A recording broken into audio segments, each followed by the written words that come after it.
شارك جاهز؟ طب يلا بينا. بيبدأ فيلمنا بيونج متسلق جبال ورياضي قديم، بيكون بيتمرن والشباب بتوع كوريا بيموتوا عليه. بيوصل شوية أطفال وبيقول واحد فيهم إن حبيبته ماتت تقريبا وهم بيتسلقوا جبل، وكان عبقري جدا، ولكن دلوقتي بقى عبيط. ومن يومها وهو لو شاف أي عمود بيتجن ويقعد يتنطط عليه. وفجأة بينادي على واحد منهم وبيعرف بقية العيال إنه خاله، ولكن مستعر منه وبيسيبه ويمشي. وبتجيله رسالة إنه ما اتقبلش في الوظيفة، وبيروح يخلص المعين اللي وراه أهو يعمل حاجة مفيدة. بيروح ليه أخته وتعرفه إنه تشيك علشان حفلة عيد ميلاد أمه في 70، وبتتريق عليها علشان بيلم أحبال ومهتم بالرياضة اللي ملهاش أي 30 لازمة دي. وبيخرجها ويرجع كل حاجة زي ما كانت. قبل 5 سنين وهو بيتدرب عينه بتقع على صاروخ كوري عمالة تتنطط، فبيقول أنا قنبلة برضه، وبيجي ينط فبيقع. بتكون هي وصلت للقمة وعملتها.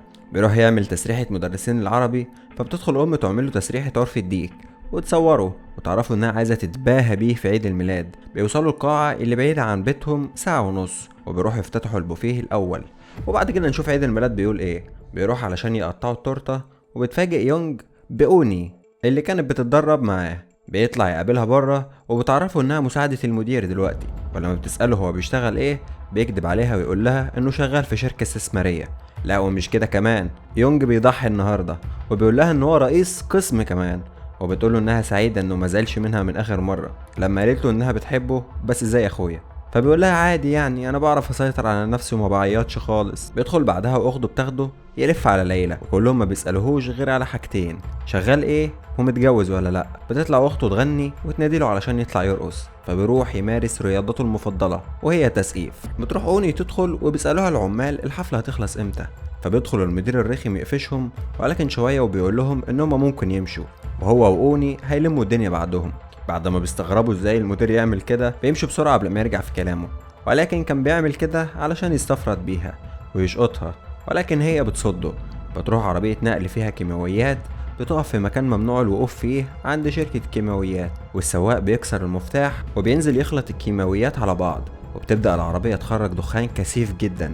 بيكونوا هما في الحفلة بيلموا النقطة والناس بتبدأ تمشي، وبيلاقي عيلته بيلموا الأكل في أكياس وبيكون محروق منهم جدا. بيكون الدخان بدأ يزيد جدا، واللي بيشمه بيدوخ وبيقع ويتخنق، والدخان بيملى المدينة كلها.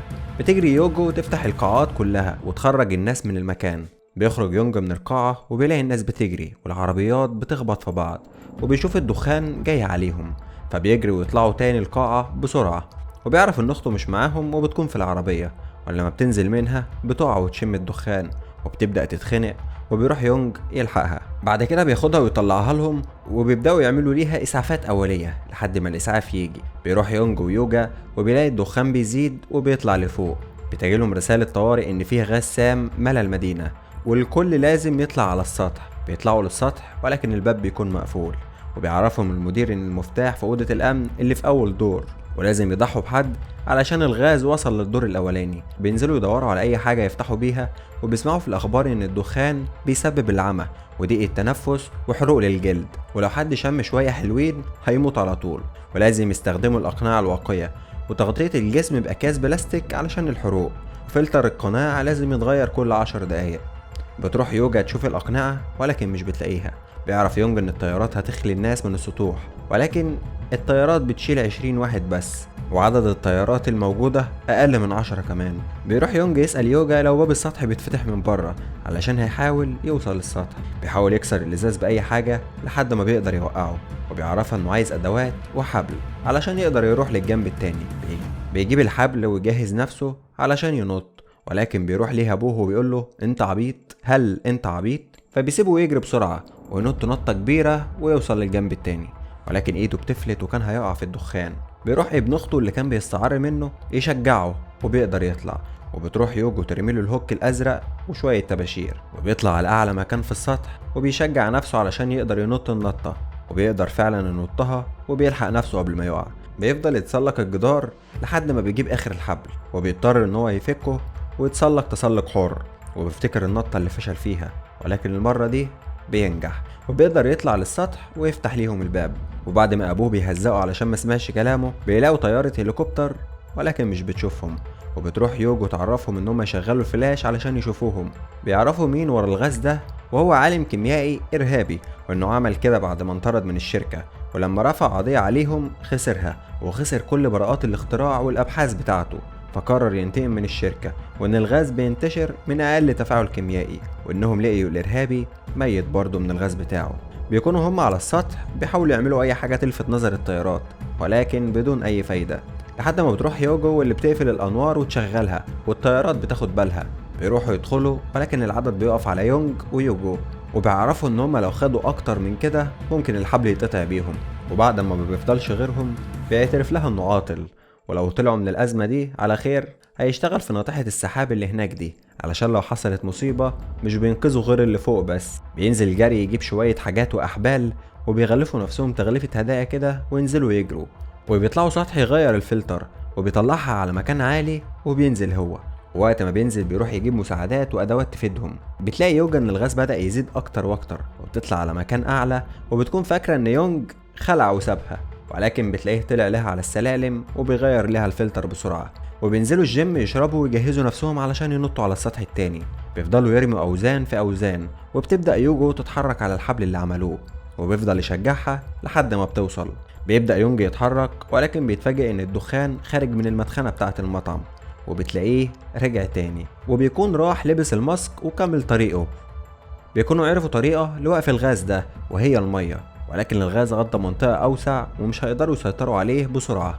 بيكون فيه مصورين بيطيروا درون وبيشوفوا لو في حد موجود.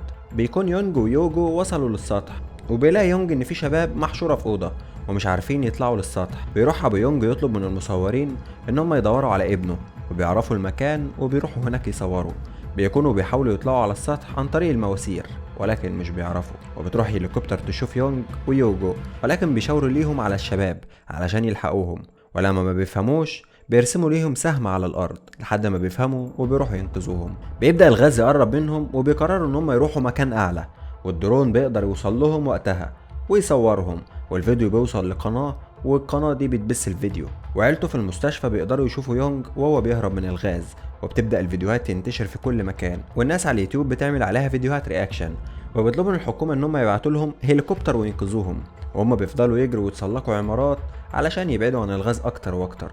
وبتكون الدرون بطاريتها فصلت وبتقع، وبيفصل البث على الناس. ولما يعرف ان خلاص كده بيقول لها ان كل ده غلطته، لانه اجر القاعة دي مع انها بعيدة عن بيتهم ساعة ونص، ولكن اجرها علشان عرف انها شغالة هنا، وانه قدم في وظيفة علشان يبان قدامها محترم. بعدين بيلاقي فجأة طيارات درون كتيرة مليت المكان، وكل اللي عنده درون راح ليهم، وبيحاولوا يقللوا من انتشار الغاز. وبيروح يرسم للدرون انه ياخد الحبل ويروح للرفعة، وبعد ما بتاخد الحبل بتربطه في مكان امان، وبيربط الهوك وبيوصل هناك، ولكن بيقف في نص الطريق والحبل بيكون فك.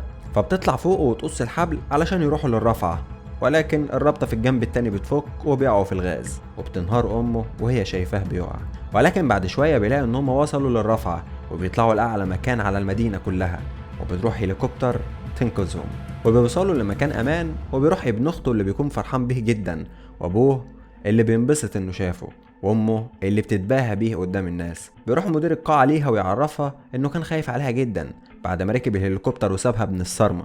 بتضربه بالقلم وتعرفه انها مش عايزة تشتغل معاه تاني. وبيروح يونج يأمن عليها ويعرف انها خرجته من اخويا زون لحبيبي زون. بس كده، لو عجبك الفيديو لايك وشير واشترك في القناة، وما تنساش تعمل لي فولو على الانستجرام. سلام.